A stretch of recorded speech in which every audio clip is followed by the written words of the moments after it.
Hello YouTube! Just got back from the WWE Road to WrestleMania show in Cedar Rapids, Iowa. My personal opinion, I thoroughly enjoyed the show. Pretty good. There was a few down moments in the show, but overall, thoroughly enjoyed it. Started it off with with a fatal four-way for the SmackDown Tag Titles. You had the Usos, Gable and Benjamin, the New Day, and Rusev and Aiden English. New Day and Usos pretty much did their normal spots that they normally do. Usos did their super kicks. Rusev, very fucking over. And here's the thing, I'm going to give my quick opinion on the whole Rusev Day thing. Like, the entire crowd was chanting Rusev Day, and my personal opinion on it, I think WWE should keep Rusev heel, because the second they turn him face, they're going to ruin it. They're going to ruin whatever Rusev has going right now if they turn him face. They need to keep him heel, and the whole thing with stuff like this, that fans take a certain underutilized superstar and then just boost them up.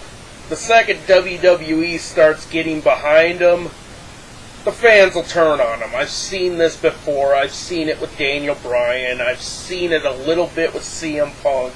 I've seen it with Fandango, with the whole Fandangoing craze that happened after WrestleMania 29. Like, second WWE gets behind something that the fans really get behind, it completely dies. The fans turn on it. And it dies. But, like, and the fans pretty much wonder why WWE pushes guys like Roman Reigns. You motherfuckers are the problem. The second WWE gets behind something that you guys want pushed, you guys turn on it and say it sucks.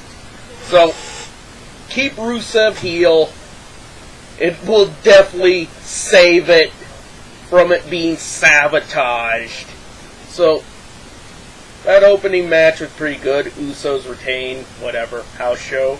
We also had Mojo Rawley beat Ty Dillinger by pinfall. Also, the pinfall was Mojo Rawley had his hand on the ropes. Referee didn't see it. Typical heel using dirty tactics to win a match. And my whole thing with Ty Dillinger, the last house show I went to, the entire crowd was doing 10 chants. And this show, hardly a peep for Ty Dillinger. Like, remember what I said about fans turning on superstars? Ty Dillinger is another example of that. You also had the Bludgeon Brothers completely squash the Fashion Police, and that was pretty much where I thought this was going to pretty much be a heel night. Because, like, that was pretty much like 3 matches where the heels win, but I wouldn't necessarily consider the Usos heels. They're more or less tweeners at this point, but whatever. Also had a women's triple threat tag match. Had Becky Lynch and Naomi against Lana, Carmella, and the other team was 2 members of the Riot Squad, Sarah Logan and Liv Morgan. Becky Lynch and Naomi pick up the victory. Pretty fun match.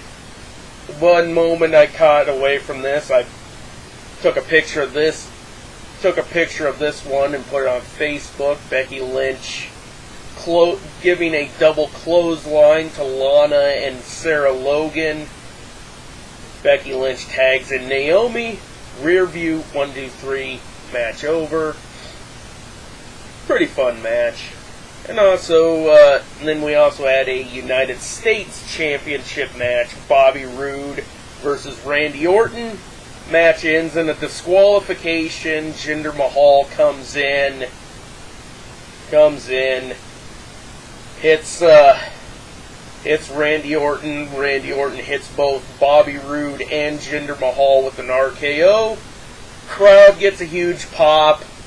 And also earlier on in that match, Jinder Mahal had a squash match against Sin Cara. Like, what the hell?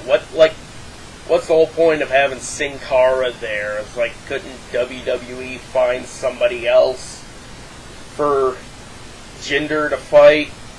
Like, they were going to go off of the whole U.S. versus India thing. Couldn't they have somebody who actually was white? I'm not going racist here, but Sin Cara is Mexican. Whatever.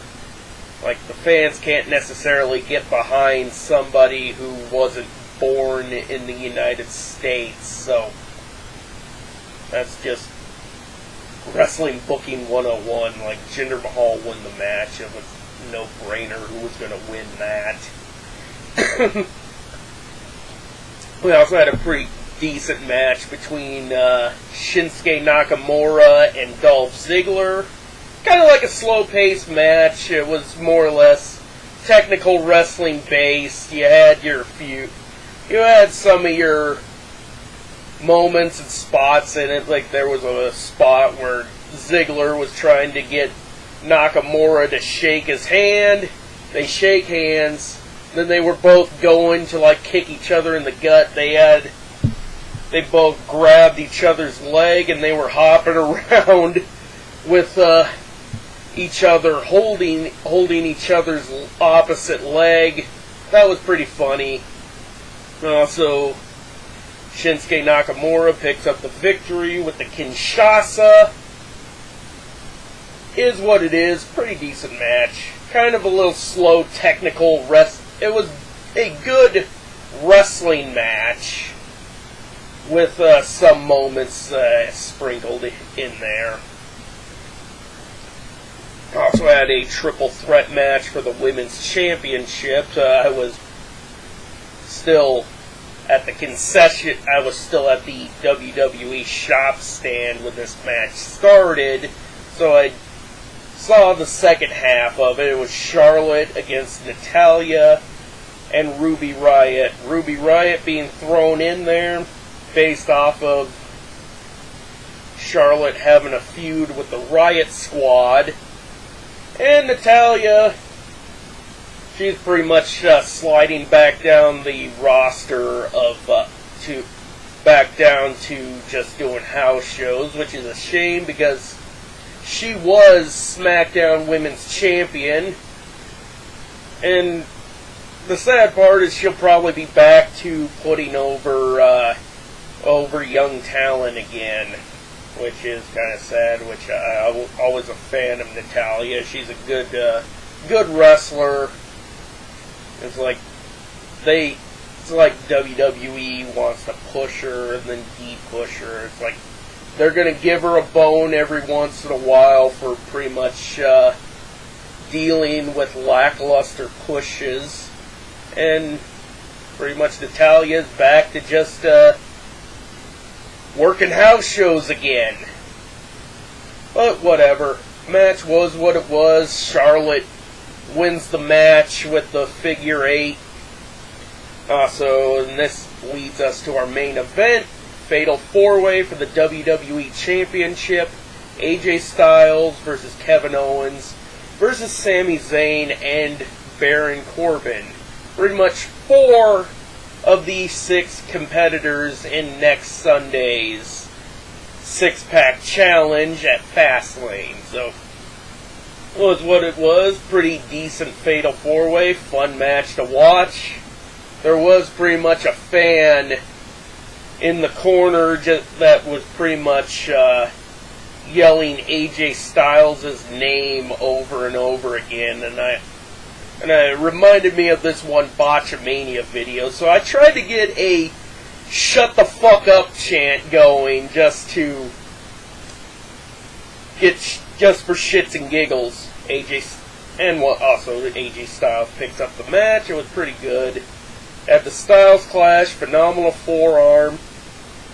Pretty decent match. Kind of a pretty decent, good preview for the six-pack challenge that we're going to see next weekend at Fastlane. It was a pretty good show, and let's get into some of the stuff that I picked up. Starting off, the AJ Styles baseball cap. I actually kind of like this one. It does have the mesh background, mesh back, so it's more or less would help with, so it more or less makes it to where your head would breathe, where you won't sweat as much. And also, the big thing, my Money in the Bank briefcase. So, this is for some of my friends here on the tubes. Boston Fan, Gemini 888, Vincent Flair. I'm coming for you. I'm coming for your belts. I'll be cashing in. The Ringmaster's cashing in on you guys. Also, open this up. I also have a few more stuff that I got, like the souvenir cup. That's pretty much one of the musts that you get with with Pepsi inside there. Also, another must that I always get at WWE live events is the kids belt. So this and the SmackDown Women's title, I was planning on using those, like put them, like framing this and the SmackDown Women's title in kind of like a picture box, kind of like a shadow box. So I'm still planning on doing that, having one for the Raw and SmackDown titles. Like two titles behind. Also, this is also pretty much the slip that tells you how to use the combination lock on here. And also, more AJ Styles merch. Hey, whatever. AJ Styles is a good wrestler. This is pretty much his replica elbow pad and wristbands. So, pretty much put them on like that. This pretty much goes with his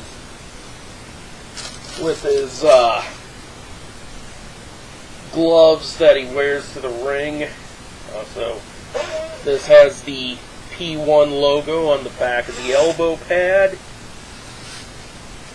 And one thing.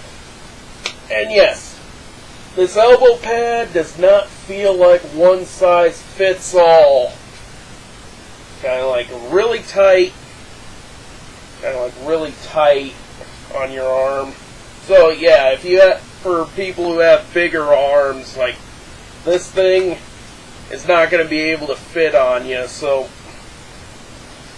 like, yeah, pretty much the merch that I got: wristbands, elbow pad, the belt, the collector's cup, the hat, and yes, this is a baseball style cap, or less what the kids nowadays call the dad cap.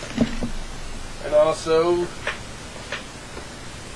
the Money in the Bank replica briefcase. This is pretty much it. You got your gold plastic cover with the sticker logo on it. Yes, it is a sticker, so at least be careful with that. And you got your latches and your combo right there, the handle. And this is what the inside of it looks like. Pretty much your standard briefcase is padded a little bit. So, that was kind of like your little review of the briefcase, some of the stuff I bought, and a review of the WWE event that I went to. Till next time, peace the fuck out. And Jim, Boston fan, I'm coming for you guys. Better hold on to your belts nice and tightly. Ringmaster Mike Groff is coming for you. Peace out.